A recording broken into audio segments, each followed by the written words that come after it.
Hi, I'm Rick from Frequency Central. Welcome to the channel. Today we're going to build a horror show module. Let's see what's on the desk. Okay, so here we go. We've got a panel, a main PCB and a control PCB. Let's just put the panel to one side and the control PCB, and we'll start on the main PCB. It's got a couple of diodes that I pre-formed because I started this video a few minutes ago, but the doorbell rang, so I had to go and answer that. So there's the lowest profile components in place, two diodes.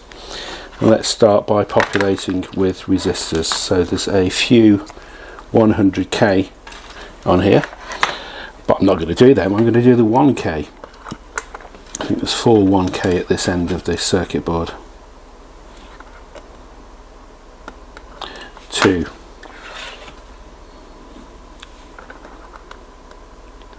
3 and 4.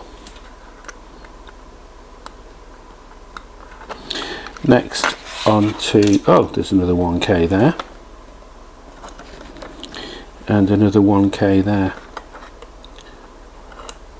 There's probably another one somewhere, but I've missed it. A few 10k now. I have got more 10k. I probably need to, wonder what fell over then. Probably need to repopulate this drawer from my main stash. So a horror show is it's a noise generator with a little twin T filter, so you can get a little bit of filtered noise out of it.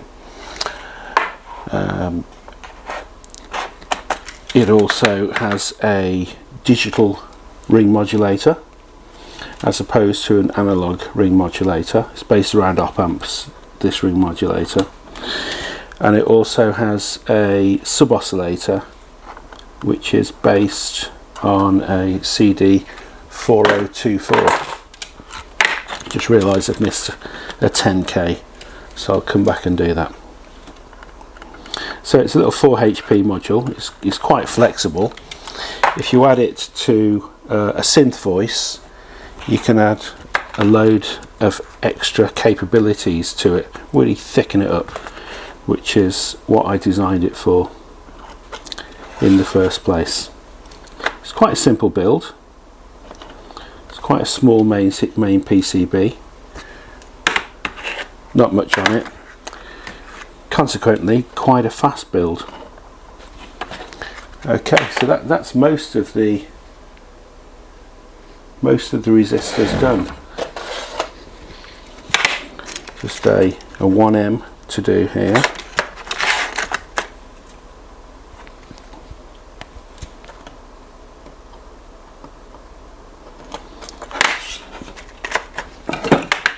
And a 10M at the top of the board. Oh, missed a couple. Okay, let's do those now. So there's a 47k. I expect in these videos, oh, missed a couple. Could happen quite a lot.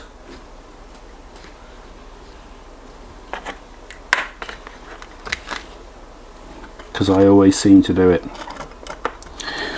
Okay, so that's all the resistors in place. The soldering iron is on, so I'm just going to flip that over, start soldering. The solder I'm using is oh, I haven't got the fan on today, by the way, so there's no fan noise, which means I am inhaling noxious substances for my art. What I'm trying to do is not breathe in. See how that works for me. So this is lead-free solder. It's Eurorack brand. 0.7 mil, it says on the ream.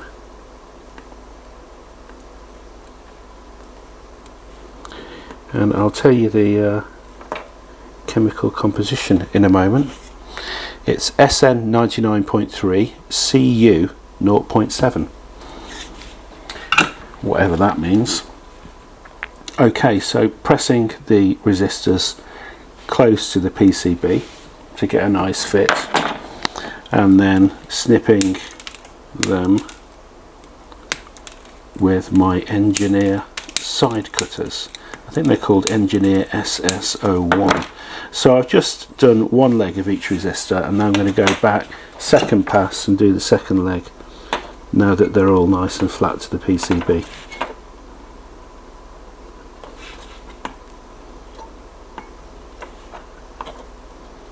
It's probably the most boring part of making a PCB is populating and soldering the resistors. It gets really fun after that.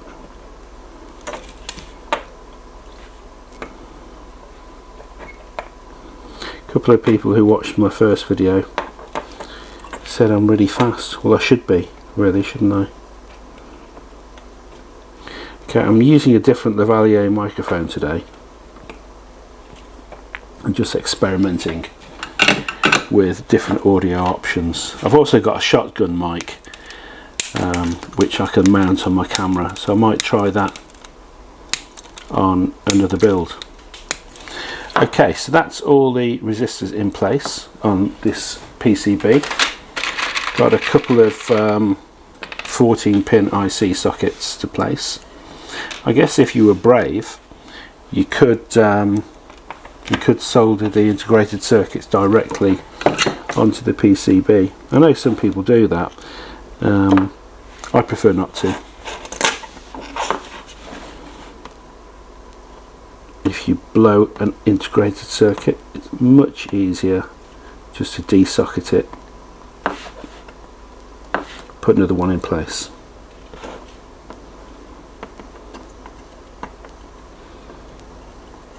Okay. So the name of this module, Horror Show, some of you will know it's a phrase used in the film Clockwork Orange. Hence the little Clockwork Orange motif there. Why was this module named Horror Show? Well, in Clockwork Orange, Horror Show is used to describe something that's pretty cool. So that's probably the reason. There's a few non-electric electrolytic capacitors on the PCB, a couple of 1F there, and then I'm going to put the NPN transistors on at the same time. There's one there and one there. Is that all? Nope, there's one more. There it is. And because the voltage regulators are a similar profile, I'll put on the 78L05 and the 79L05. There we go. Flip it over. As usual, I'm going to solder one leg of each component. Then go back through, straighten them up,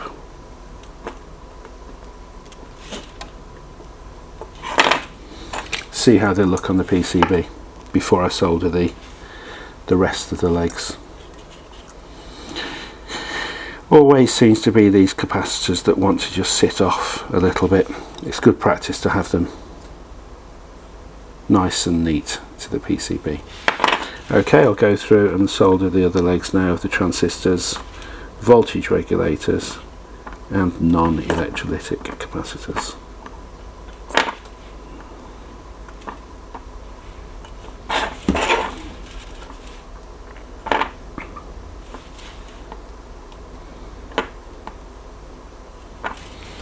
Okay, that's that done.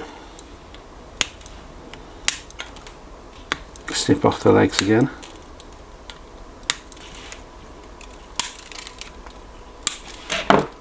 Okay, so there's a few electrolytics to do, but the box header will go on next. As usual, I'm just going to solder one leg.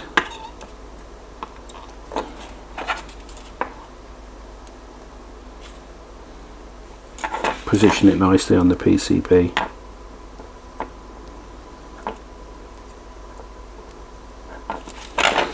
Then solder the rest of the legs. Where is it?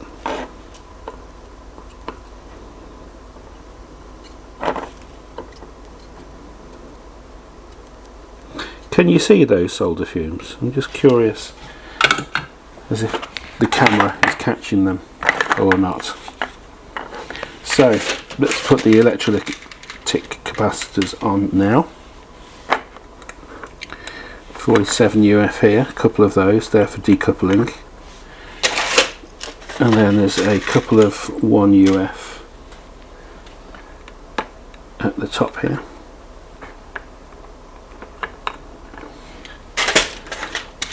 And then some 10 UF. I think there's 3 of those. Long leg goes through the square hole. Long leg is positive on an electrolytic capacitor. So the square hole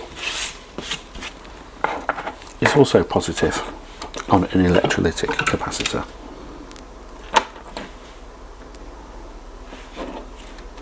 Soldering one leg only. On each one, then I'll go back through, get it nice and neat.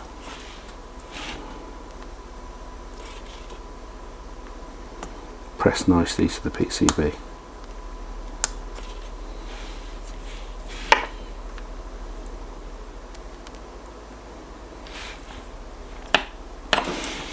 And then go through and solder the second leg.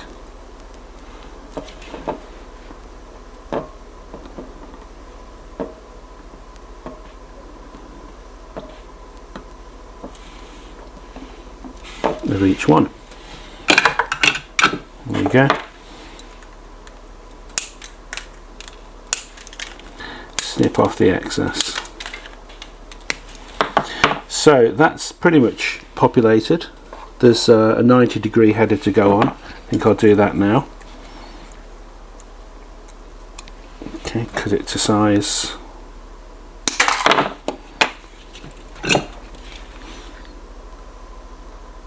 Solder both ends.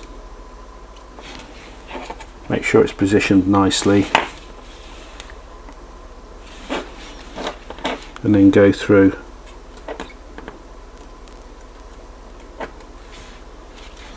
and solder all the other terminals.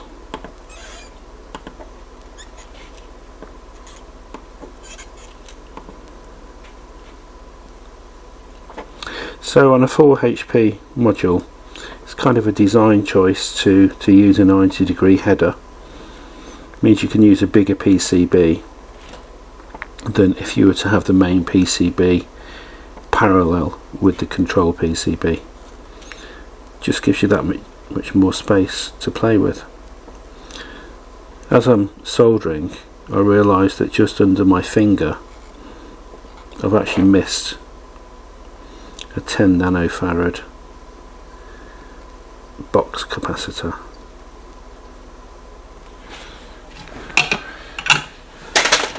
So let's do that now.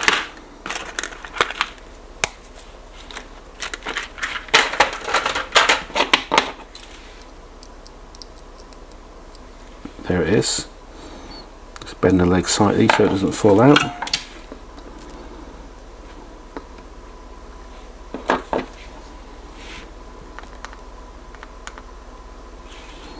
And then it's worth just going through, double checking. Oh look, there's an IC socket pin that I didn't solder. It's always worth checking your work. I get a lot of emails saying, why doesn't my build work? And it's often something silly like that somebody's overlooked. So let's put in the CD4024, which is really doing the heavy lifting in the sub-oscillator part of the circuit. Put in the TL084 at the other end.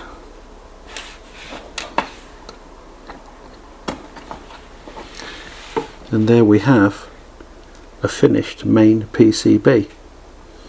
Okay, I'm going to cut there, have a few sips of Earl Grey, and then come back and we'll make the control PCB shortly.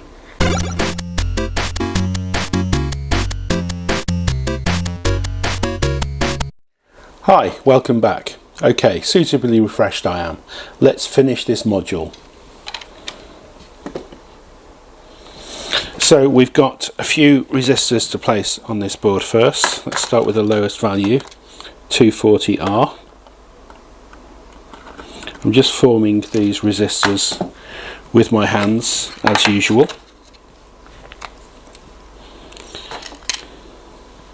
A couple of 10Ks here. Oh, just dropped that one.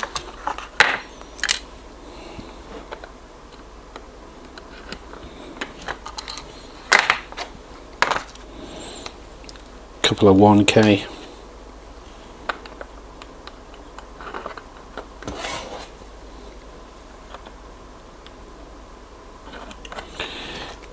And we're done. Let's solder those into position. Again, just soldering one leg on each resistor.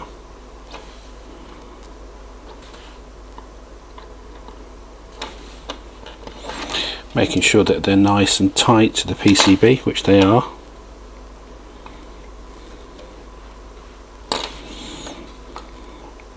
And then soldering the second leg. So I'm playing about with camera angles at the moment. You might notice this is a different camera angle to the last video. Not exactly sure which the best angle is. If only it were possible to do a point of view build. If only my brain had a hard disk and I could just download what I'm seeing. I don't know, maybe there's cameras that will clip to spectacles. I don't know. I do wear reading glasses for building these days. I don't use them for reading as it goes. It's just that I like to be really clear on what I'm seeing on a printed circuit board. Okay, so that's the 8 sockets, 1 potentiometer, all on the PCB. Solder them into place now. Just unravel my soldering iron. It tends to snake around itself. So I'm going to solder these tabs to the sockets. Go through and solder the whole lot all at once. It's quite a quick build, the control PCB.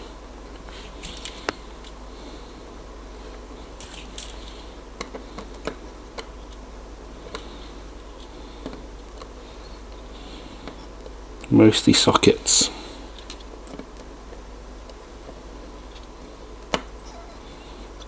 This part of the video, I think it's going to be really quick.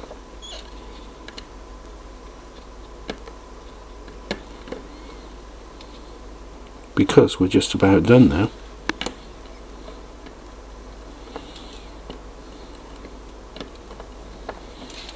Just one to go.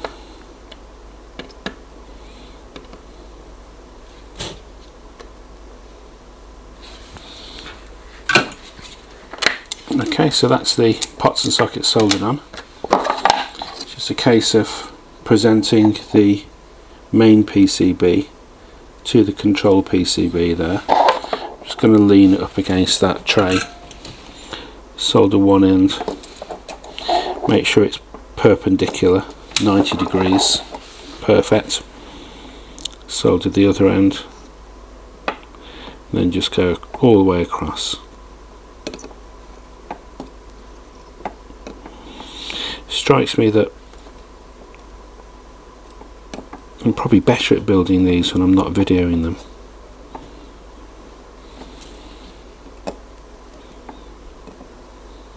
Because I'm probably concentrating better when I'm not talking.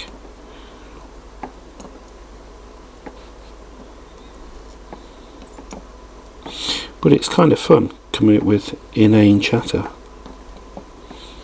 I think I've said before, it feels like the cricket commentary, if any of you Brits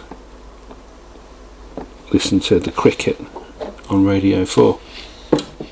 So that's it, that's the main PCB soldered to the control PCB. All that remains to do is to put the front panel on,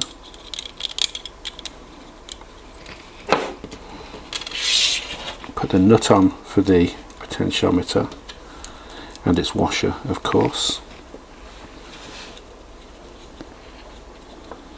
hand tighten them first, and then I'll come back with a tool.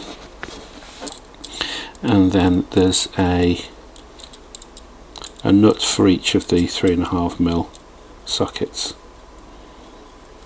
Anybody else find these really fiddly? Is it because I've got fat thumbs and fat fingers?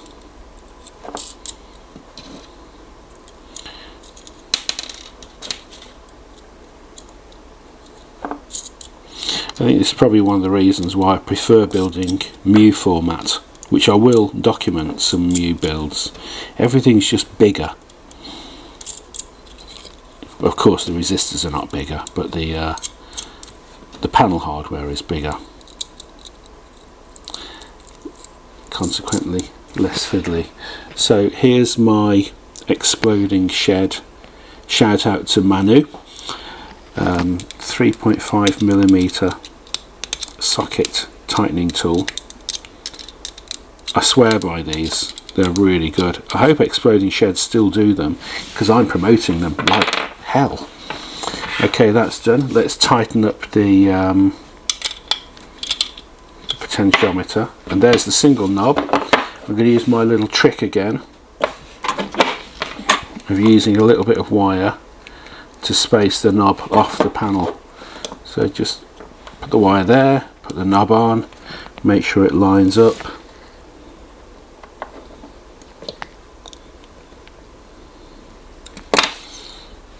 There you go, one finished horror show module. Well, apart from testing, that is. Okay, so I hope you enjoyed that. I enjoyed talking total waffle while I was building it. Tune into the channel next week for another exciting video. Like and subscribe. Bye.